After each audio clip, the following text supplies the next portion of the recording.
இன்னைக்கு நம்ம வீட்டில் இருக்கக்கூடிய இட்லி மாவை பயன்படுத்தி இனிப்பு போண்டா எப்படி செய்யறதுன்னு பார்க்க போறோம். இந்த இனிப்பு போண்டா சாப்பிட்றதுக்கு நல்லா பஞ்சு போல ரொம்பவே சூப்பரான டேஸ்டா இருக்கும். ஹலோ ஃப்ரெண்ட்ஸ், வெல்கம் டு சமையல் டிலேட். ஃபர்ஸ்ட் இந்த இனிப்பு போண்டா தயார் பண்றதுக்காக 1 கப் அளவுக்கு இட்லி மாவு எடுத்துக்கோங்க. இந்த இட்லி மாவு 1 இருந்து 2 நாள் உள்ள மாவை எடுத்துக்கோங்க. அதிகமாக புளிப்பு உள்ள மாவு எடுக்காதீங்க. இப்போ இந்த இட்லி மாவை ஒரு பாத்திரத்தில் சேர்த்துக்கோங்க. இது கூடவே 3/4 கப் அளவுக்கு மைதா மாவு சேர்த்துக்கோங்க. இது கூடவே 2 ஸ்பூன் அளவுக்கு ரவை சேர்த்துக்கோங்க. இந்த இனிப்பு போண்டால வாழைப்பழம் சேர்த்து செய்யும்போது டேஸ்ட் ரொம்பவே நல்லா இருக்குங்க. அதனால நான் ஒரு வாழைப்பழம் இந்த மாதிரி சின்ன வாழைப்பழமா எடுத்திருக்கேன். உங்ககிட்ட வாழைப்பழம் இருந்தா சேர்த்துக்கோங்க, இல்லாட்டினாலும் பரவாயில்ல. இந்த வாழைப்பழத்தை கையிலே இந்த மாதிரி நல்லா மசிச்சு விட்டுட்டு அதுக்கப்புறமா சேர்த்துக்கோங்க. இது கூடவே 1/4 ஸ்பூன் அளவுக்கு கருப்பு எள்ளு சேர்த்துக்கோங்க. அடுத்ததா 1/4 ஸ்பூன் அளவுக்கு ஏலக்காய் தூள் சேர்த்துக்கோங்க. இது இனிப்பு போண்டால நல்ல ஒரு டேஸ்டா இருக்கும்.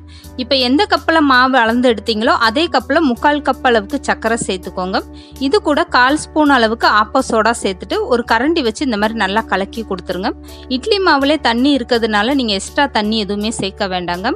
இந்த இனிப்பு போண்டால சர்க்கரையெல்லாம் சேர்த்துருக்கிறதுனால கொஞ்ச நேரம் ஆனதுமே அது தண்ணி விட ஆரம்பிச்சிரும். அதனால நீங்க தண்ணி எதுவுமே சேர்க்க வேண்டாம். இப்ப பாருங்க மாவு எந்த அளவுக்கு நல்லா கெட்டியா இருக்குன்னு. இந்த அளவுக்கு நீங்க கையை வச்சு மாவை நல்லா பிசைஞ்சு எடுத்துக்கோங்க. இப்ப இந்த மாவை மூடி போட்டுட்டு ஒரு 5 நிமிஷம் அப்படி நல்லா ஊற வச்சிருங்க. 5 நிமிஷத்துக்கு அப்புறம் இப்ப நான் ஓபன் பண்ணி காட்டுறேன் பாருங்க மாவு எந்த அளவுக்கு நல்லா தண்ணியா இருக்குன்னு. மாவுல சேர்த்திருந்த சர்க்கரையெல்லாம் நல்லா கரைஞ்சு இந்த அளவுக்கு மாவு தண்ணி விட ஆரம்பிச்சிருச்சுங்க. இது கரெக்டான பதம்.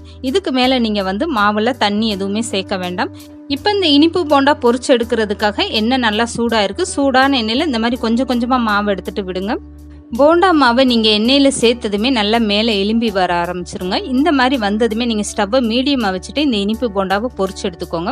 அப்பதான் வெளியில சாப்பிட்றதுக்கு நல்லா மொறுமொறுன்னு உள்ளுக்குள்ள பஞ்சு போலவும் நல்லா மாவு வெந்து வரும். இந்த இனிப்பு போண்டா செய்யறதுக்காக அதிகமான டைம் எடுத்துக்கிறாதுங்க. வீட்டில் இருக்கக்கூடிய இட்லி மாவை பயன்படுத்தி 5 நிமிஷத்துல ரொம்ப ஈஸியா இந்த இட்லி மாவு போண்டா நீங்க செஞ்சு கொடுத்துடலாம்.